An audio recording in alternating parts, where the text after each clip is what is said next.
recherchez une école de référence pour une double formation universitaire et professionnelle de qualité? Voici l'opportunité à ne pas rater. L'École supérieure d'administration, d'économie, de journalisme et des métiers de l'audiovisuel ESAE vous offre des programmes d'enseignement en licence et en master orientés vers l'emploi qui font d'elle une référence à travers les filières de l'administration générale et territoriale, l'administration du travail et de la sécurité sociale, droit, diplomatie et relations internationales, administration hospitalière, universitaire et intendance, journalisme et métiers de l'audiovisuel et toutes les filières des sciences de gestion. Une seule adresse, www.esae.bj.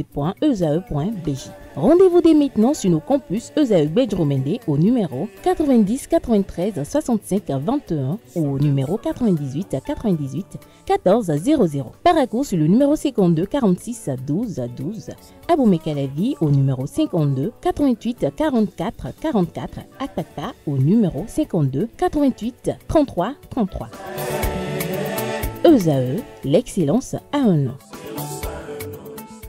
Le bulletin matinal d'information avec vous, Francis Farami, bonjour. Bonjour. Merci d'être là, Neldo, bonjour. Bonjour. Merci également d'être là pour la page des sports. On démarre ce bulletin matinal d'information avec le Centre national de sécurité routière CNSR qui a initié son programme d'aide aux candidats à l'examen du certificat d'études primaires hier lundi. En effet, hier lundi, les agents du CNSR étaient aux abords de l'école urbaine centre d'Abomey-Calavi pour aider à traverser les routes. Un acte qui a pour but de lutter contre les accidents de circulation. Anel Dorou pour le reportage. Il est 6h30. Les agents du Centre national de sécurité routière, CNSR, sont déjà positionnés aux abords de l'école urbaine centre d'Abomey-Calavi. Objectif, aider les jeunes candidats au CEP à traverser les routes. Le CNSR entreprend cette initiative qui consiste à déployer des collègues dans les principaux centres d'examen afin de sécuriser les différents couloirs d'accès, chaussées, passages piétons et autres, pour éviter les accidents parce que ça ne devrait pas être quelque chose qui doit venir distraire les différents élèves. Ils doivent rester concentrés, ils doivent venir composer sereinement. L'initiative couvre une quarantaine de centres d'examen à travers tout le pays, donc sur toute l'étendue du territoire national. Des collègues du CNSR sont déployés à grande échelle dans tout le pays justement pour aller sécuriser ces centres d'examen et permettre aux élèves d'y accéder en sécurité et de repartir chez eux en sécurité. Une initiative salvatrice qui ne s'arrête pas aux abords des écoles, mais s'étend également dans les lieux de regroupement. Après la fermeture des portails, les équipes se dirigeront au niveau des parcs de regroupement des conducteurs de véhicules dans les feux pour les sensibiliser et leur rappeler que c'est la période des examens, de faire attention sur la route, respecter le code de la route, limiter la vitesse, respecter les limitations de 30 km/h au niveau des abords des établissements. Ce geste du CNSR vient rassurer les parents de candidats qui se faisaient des inquiétudes pour les centres d'examen situés aux abords des grandes voies. C'est nouveau, c'est vrai. Il y a un an, j'avais déjà un de mes enfants qui avait composé ici il y a 2-3 ans, mais je n'avais pas vu de tels dispositifs. Mais là maintenant, on voit que les choses changent et on prie toujours que ça change dans ce sens-là. Et ça va permettre de diminuer un temps soit peu et donc permet de freiner la circulation et de diminuer les risques que prennent les enfants pour la traverser. Franchement, j'ai été émerveillée par le centre qui accompagne les enfants. Parce que sans eux, je ne sais pas, le calvaire des enfants, ils nous ont beaucoup aidés. Comme c'est une grande route, c'est pas très facile pour tout le monde, aussi bien nos grands, nous qui sommes de grandes personnes que les enfants, de pouvoir traverser vraiment. Donc avec la présence de cette personne-là, je vois que c'est beaucoup plus aéré et facile. C'est intéressant parce que ça permet à ce que les enfants puissent traverser facilement avec les parents. Les agents du Centre national de sécurité routière vont continuer dans cette tâche durant toutes les journées des différents examens. Un geste bien pensé qui élève davantage l'impact du CNSR dans la vie des populations. Restons toujours collés au démarrage effectif sur l'ensemble du territoire national de l'examen national du certificat d'études primaires session de juin 2025. Nous irons au suivi, j'allais dire, des propos de quelques candidats à l'issue des premières compositions.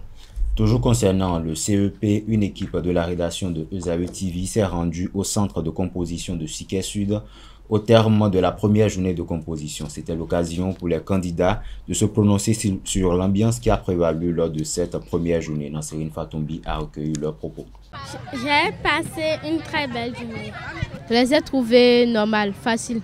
C'était facile. J'ai trouvé les épreuves pas trop difficiles et j'ai vite compris les questions. Pas mal, facile. Ils étaient gentils, mais pas trop sévères. Ils étaient gentils. Je les ai trouvés pas mal, mais ils étaient quand même bien. Je vais réviser mes leçons pour les mathématiques et les dictées. On me fait la mathématique, la couture et la dictée. Je vais apprendre mes leçons de mathématiques et je vais préparer ma boîte à couture. Je vais dire à mon maître je suis heureux de m'avoir envoyé ici pour cet examen. Je lui dis merci d'avoir été mon maître. Je vais le dire merci beaucoup maître pour me dire que je vais aller au CEP. Le ministère public de la Cour de répression des infractions économiques et du terrorisme CRIET a requis hier 7 ans de prison ferme contre l'ancien délégué financier de la République dans l'affaire de malversation présumée dans les marchés publics.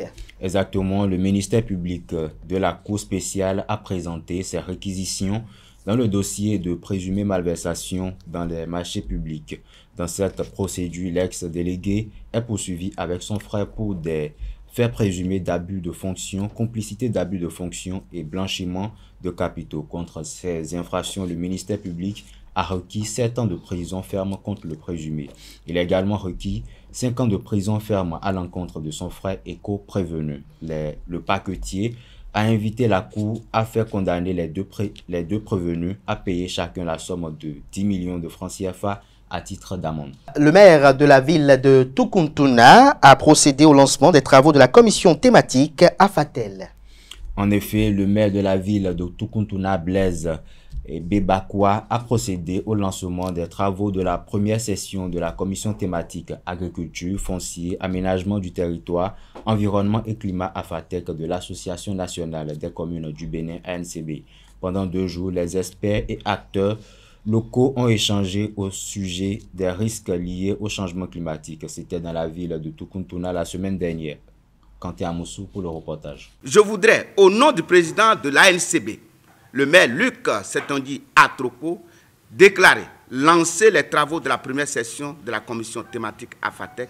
Ainsi s'ouvrent les travaux de la première session de la commission thématique agriculture, foncier, aménagement du territoire, environnement et climat Afatec de l'Association nationale des communes du Bénin ANCB pour le compte de l'année 2025. Nous nous retrouvons aujourd'hui pour examiner les expériences d'assurance agricole en cours de mise en œuvre au Bénin face aux risques de sécheresse et d'inondation dans le secteur agricole pour en dégager les leviers et opportunités d'action de financement au niveau communal qui en déboucheraient. Durant ces 2 jours de travaux, les discussions ont été orientées vers les questions liées au changement climatique. Nous avons déjà commencé par discuter à propos au cours des sections antérieures, mais cette fois-ci encore, c'est surtout les risques liés au changement climatique, mais notamment les risques de sécheresse et d'inondation qui persistent quand même et qui font que des pertes et dommages sont donc occasionnés et connus par nos populations vulnérables.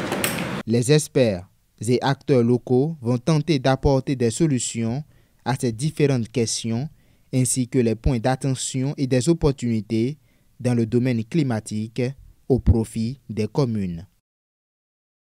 Les Camerounais résidant au Bénin ont célébré le week-end dernier la fête de l'unité, notamment celle de l'édition 2025. Une initiative du Conseil des Camerounais résidant au Bénin, CCRB, qui s'est déroulée dans une salle des fêtes de la ville de Cotonou. Quand Amoussou y était, il nous fait vivre l'ambiance.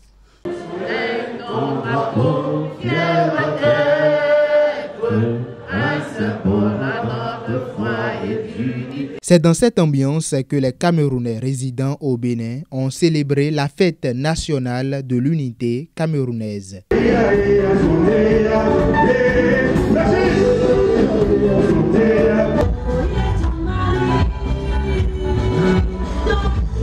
Une initiative du Conseil des Camerounais résidant au Bénin, CCRB, présidée par Victoire Sikedi Davison. Ce que nous vivons ce soir est bien plus qu'un événement culturel. C'est une déclaration de présence, une affirmation de votre unité, un engagement collectif, bâtir des ponts plutôt que des murs. À l'heure où notre pays, notre beau pays, que nous appelons affectueusement le continent, cherche ses nouveaux repères, soyons en tant que communauté camerounaise au Bénin un modèle de cohésion, de cette énergie et de vision partagée. Et pour démontrer cette unité, les autorités camerounaises ne sont pas restées en marge de la commémoration. Notre présence ici à Cotonou est une merveilleuse illustration de notre unité dans la diversité linguistique, la diversité culturelle et surtout la diversité d'opinions. Nous sommes tous ici réunis ce soir sous le drapeau du Cameroun. Nous avons différentes opinions, mais il y a des moments où on les met de côté pour se mettre tous ensemble comme ce soir. L'unité, ce mot prôné tout au long de cette soirée de gala, revient une fois encore dans le rang des autorités béninoises. Il ne faut pas que nous nous voyions en Camerounais, en bénino-camerounais. On est au Bénin. Parce qu'on travaille au Bénin, on vit au Bénin, on contribue au développement du Bénin. Et donc, on doit tout mettre en œuvre pour être unis. Si nous ne nous unissons pas, les autorités du Bénin vont nous unir de force. Parce que c'est dans l'unité prônée par la devise camerounaise que nous pourrons faire progresser nos pays, nos continents. De la musique, de la danse, de la bouffe, en passant par l'élection de la Miss Cameroun-Bénin 2025, la coupure du gâteau aux couleurs du Cameroun vient clôturer cette fête. Quelques participants ont eu à livrer leurs impressions avec Kanté Amoussou. Oui, quelques participants présents à cette célébration nous ont livré leurs impressions au micro de Kanté Amoussou. Qui aiment leur pays et aujourd'hui nous commémorons cette fête de 20 mai dont nous sommes tous attachés. Vous savez, le 20 mai, c'est la réunification des deux Cameroun depuis 1972. C'est ce qui justifie cette organisation aujourd'hui. En plus, en tant que Camerounais de la diaspora, vivant au Bénin, je me sens imprégné de cet amour du pays à travers cet événement. Je l'ai vraiment passé comme si j'étais chez moi, Omboa, comme on dit chez nous, Omboa. Nous nous sommes sentis chez nous et nous sommes très émus de cela. Nous n'avons pas ressenti que nous sommes en terre étrangère. Nous sommes là comme si nous sommes en train de fêter cette fête de l'unité chez nous.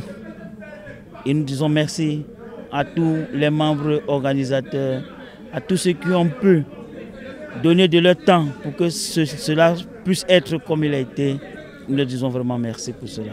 Je dis félicitations aux Camerounais. Ça s'est bien passé. Et là, jusqu'à présent, la fête continue.